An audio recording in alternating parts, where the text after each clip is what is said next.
How can Eddie Howe turn this one around? Today, we're at Bournemouth.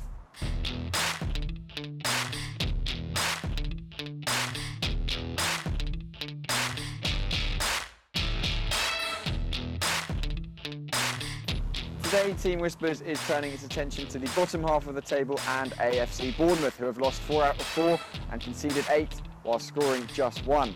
Times are tough. Can Eddie Howe turn it around? The Bournemouth boss might be slightly disappointed with the performance of his summer signings so far this season. The Cherries broke their club record to sign Nathan Aké in the summer, and whilst he did win the club's August Player of the Month award, he has been unable to plug the hole in Bournemouth's leaky defence. Jermain Defoe, meanwhile, missed the first 2 games of the season through injury, but returned against Manchester City and Arsenal.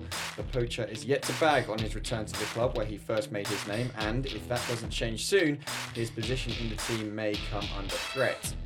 Josh King is the only striker to have started all 4 of Bournemouth's league games, so who is best suited to partner him?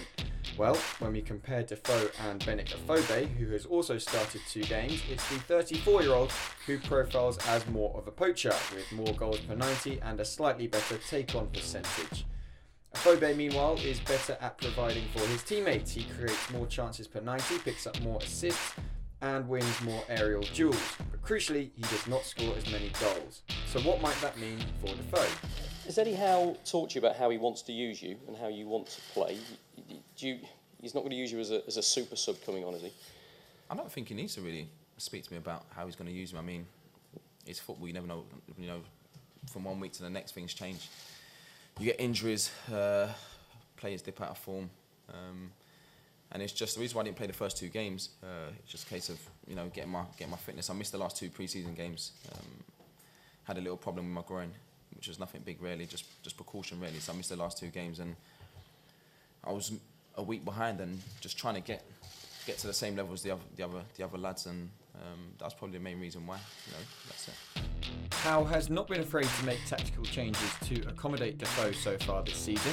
Whilst the former Sunderland man missed the first 2 games against Watford and West Brom, the manager still played with 2 strikers in anticipation of his return. But this approach did not yield results because it left the 2 centre-mids with too much ground to cover as the wingers pushed forward.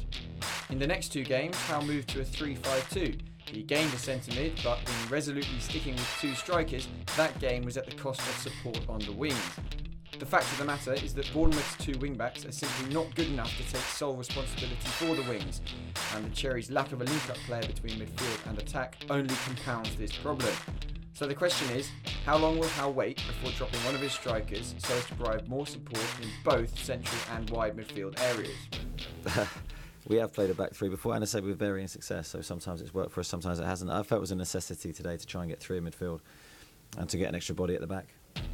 So that was Howe's thinking for trickier games against Man City and Arsenal, but with 3 of the next 4 games at home to weaker teams on paper, we reckon he'll revert to the 4-4-2 formation that he started the season with. A striking partnership of Jermain Defoe and Josh King ought to cause trouble for opposing defences, but question marks will persist over whether a central midfield pair, rather than a trio, will be able to cover ground enough to support the spine of the team. So that's it from Team Whispers at Bournemouth, who play host to Brighton on Friday night before playing them again the following Tuesday. A win in the league would be nice. A win in the League Cup would be just the cherry on the cake. Get it?